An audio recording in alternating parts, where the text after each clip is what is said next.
also known as the clown doll, the killer clown, it the clown, or the clown serial killer. So-and-so's friend, a girl in her teens, is babysitting for a family in Newport Beach. The family is wealthy and has a very large house, you know the sort, with a ridiculous amount of rooms. Anyways, the parents are going out for a late dinner/movie.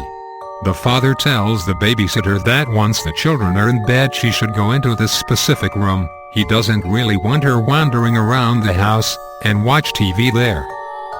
The parents take off and soon she gets the kids into bed and goes to the room to watch TV. She tries watching TV, but she is disturbed by a clown statue in the corner of the room.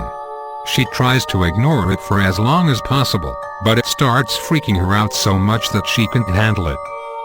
She resorts to calling the father and asks, "Hey, the kids are in bed, but is it okay if I switch rooms? This clown statue is really creeping me out." The father says seriously, "Get the kids, go next door and call 911.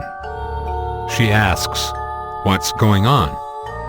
He responds, "Just go next door and once you call the police, call me back." She gets the kids, goes next door, and calls the police. When the police are on the way, she calls the father back and asks, "So, really, what's going on?" He responds, "We don't have a clown statue."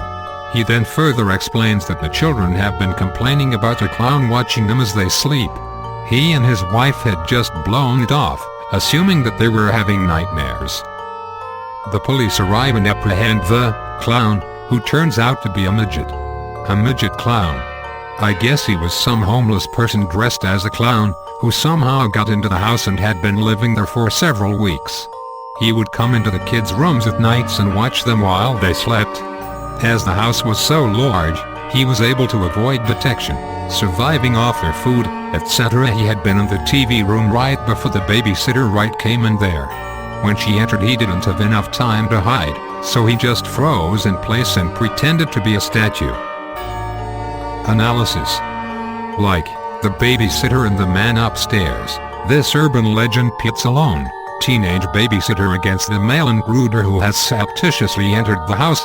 It's disturbing on many accounts, not least the hint of pedophilia in the revelation that the midget disguised as a clown has been spying on, playing with, or, in some versions, actually touching someone's children before his presence in the house is discovered. In some variants, for example the one below submitted by a reader in 2006, it's explicitly stated that the intruder is a sex offender with designs on the babysitter herself. A girl is babysitting a sleeping infant. She goes up regularly to check on the baby and the third time notices a life-size clown standing in the corner/sitting in the crib. A few minutes later the parents call and the babysitter mentions the clown and how unnerving it is.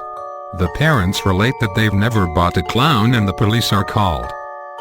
The clown is discovered to be a local sex offender waiting for a babysitter to go to sleep before attacking her.